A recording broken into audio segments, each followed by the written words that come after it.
Phantoms don't exist. Never mind phantom cars, I shouted through the telephone to the radio station. A voice answered back.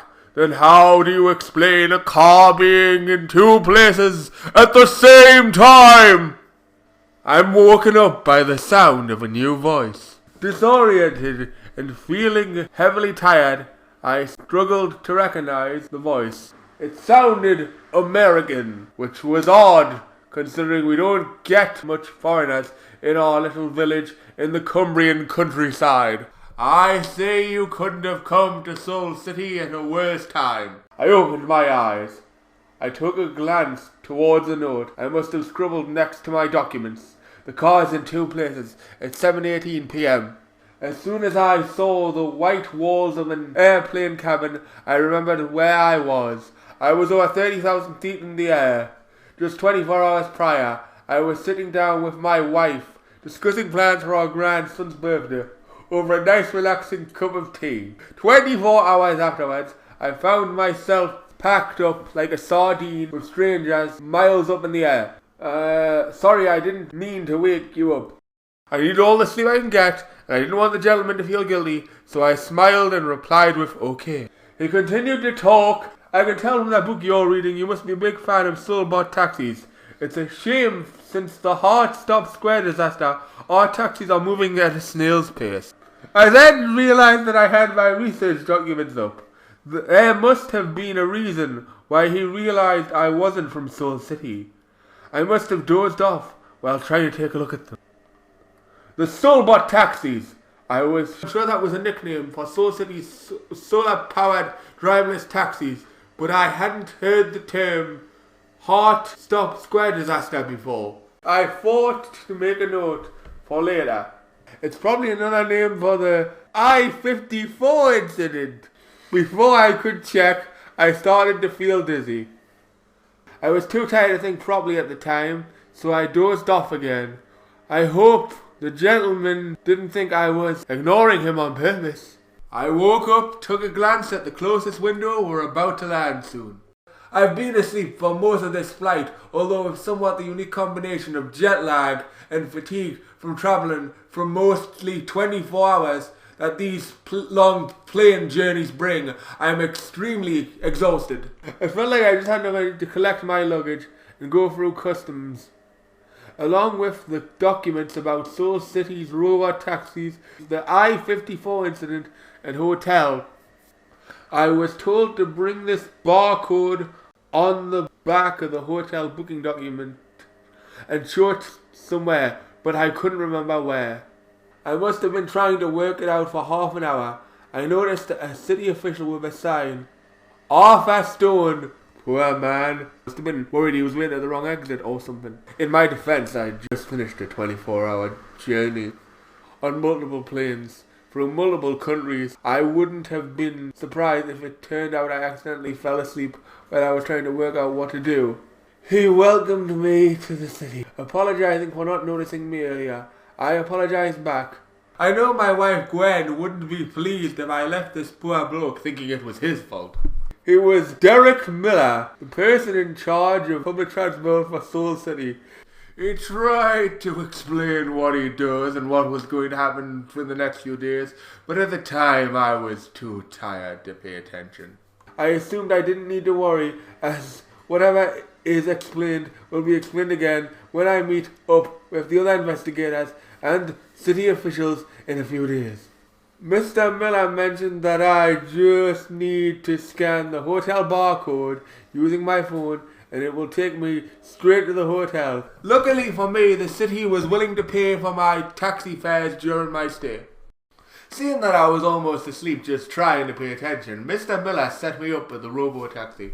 While he was doing that, I looked around. Right in front of the exit was a large road with nothing but robo-taxis. They came in many shapes and sizes, but they were all covered in the same style of solar panels, which made them look alien and incredibly shiny. All the robo-taxis have a small coloured light. According to my notes, this tells you if the cars are vacant or not. Beyond that was miles of deserted desert. Before long, Mr. Miller had called 2 robo-taxis for me and an adorable tiny sized one for my luggage. That saved me having to carry all my stuff on the taxi with me. I get on board and it headed straight to the hotel. I am still too tired to take it all in. I try to take a few photographs as a reference for later on. The robo-taxi dropped me off at the entrance of the hotel. I looked around to see if the vehicle carrying my stuff had arrived. Unable to locate it, I made my way to the front desk. I asked them about that robo-taxi. Oh, you mean the luggage taxi? The luggage taxi has already driven your luggage into your room. I guess the small size means they can legally drive into hotel lobbies. I love the convenience. I still remember that one cheap hotel in London that my daughter booked for me and my wife. The elevator was broken and I had to carry my wife's and my own luggage up 3 stories. I wish we had luggage taxis back in the UK. I got to my room and as soon as I hit my head on the pillow, I was out for the night. I found myself alone, back in my living room in England. I went to take a sip of tea, but it was ice cold, and it was then the doorbell rang. I walked up to the door, unlocked it. I opened it, and on the other side was a tall, imposing police officer. He spoke with an oddly deep voice. Are you Arthur Stone? I answered, yes I am. He continued, after a car crashed, he died. At first I was puzzled. I suddenly started to feel a deep sinking feeling. Who died? Rather than answer the question properly, he looked at me straight and he told me, you know what I mean. It was at this point I woke up. I reached over to get my glasses. I put them on when I felt something wet. Did I cry in my sleep? This I-54 case was be getting to me. Before I could dwell on it, I started to get ready for the day. I made a call to my wife, who I hadn't seen since they dropped me off at the airport. Did you make it to the hotel all right? I explained it was tiring having to take 4 separate plane journeys to get to Seoul City rather than one simple journey. But once in Seoul City, the robo-taxis made getting to the hotel a breeze. It's a good thing they paid for your transport to the hotel, isn't it? Confused, I asked, hang on, how do you know they paid for the robo-taxis? Smugly, Gwen replied. You see, I told you would forget something. As soon as I had seen that desk of yours, what's lying there? Your debit card. You always forget something. Luckily, I still had the dollars that my wife had got me from the travel agency on the way to the airport. Gwen explained that she had already sent the debit card to my hotel. I felt ashamed that she had to do that. I made my way to breakfast, pondering on what was to come. I had a whole day to myself, as I was due to meet with the other investigators and the city's representatives the next day. It was my big aim to visit the site of the I-54 incident, to really try to visualize what happened. My big aim was to visit the site of I-54 to really try to visualize what happened. I was finishing up my cup of tea, then I noticed a convenience store across the road.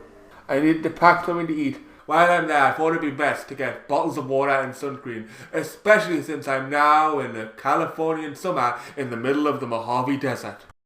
I made my way out of the front entrance and I was about to cross the road when one of the hotel staff pulls me back. She told me it was a good thing I got you just in time. You can't just walk across the road. If you want to get to the other side of the street, you have to get a Soulbot taxi just like everyone else. Disorientated from getting pulled back, I asked, even just to cross the road? It seemed to me rather excessive to use a robot taxi when the store is right there. Soulbot taxis might be running a lot slower, but that doesn't mean it's safe to walk wherever you want. She then walked back to the hotel. Despite how bizarre it might seem, I decided to follow her advice. If she felt the need to chase after me and grab me, I should probably take her seriously. Luckily, wait times for these things are extremely short. I didn't even have to wait a full minute. The robot taxi immediately turned and drove straight to the other side of the road. If it was a person driving this taxi, they would have to wait for an opening, but these things can coordinate with each other. It's a bit scary seeing a car whiz by right in front of you without even a twitch from the robot taxi you're in. The convenience store was a quick stop, so now I was ready for the day ahead. I ordered another taxi to take me straight to the home of the Hernandez family. The family that had occupied one of the robot taxis during the incident. The one that caught my eye. It wasn't too long of a journey. I got out the vehicle and looked towards the home. One thing that surprised most first-time visitors to Soul City, including myself, is that almost all the homes looked almost identical on the outside. When Soul City became the center of the world for solar power technology, there was an immediate need for new homes. The cheapest and quickest solution was to build prefab homes using a few designs that should suit the needs of most of the new residents.